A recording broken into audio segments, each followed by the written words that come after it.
वज़ीर-ए-आज़म इमरान खान ने वफाकी काबीना का खुसूसी इजलास तलब कर लिया। ज़राए बता रहे हैं कि इजलास आज रात 9 बजे वज़ीर-ए-आज़म ऑफिस में होगा। वफाकी काबीना के इजलास में अहम फैसले भी मुतवक्के हैं। मज़ीद तफ़सीलात जानेंगे। उमर जट हमारे साथ मौजूद हैं। उमर, बताएगा इस इजलास में कौन कौन से उमूर ज़ेर गौर रहेंगे और कहा जा रहा है कि अहम फैसले भी मुतवक्के हैं।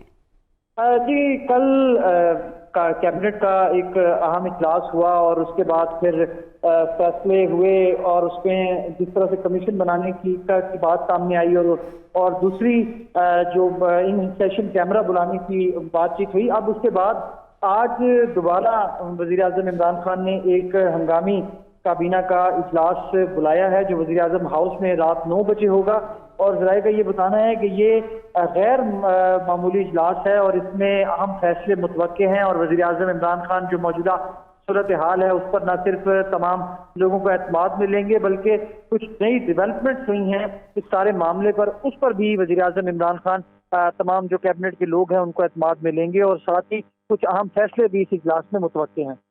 ठीक है, बहुत शुक्रिया उमर जट, आपने हमें अपडेट किया।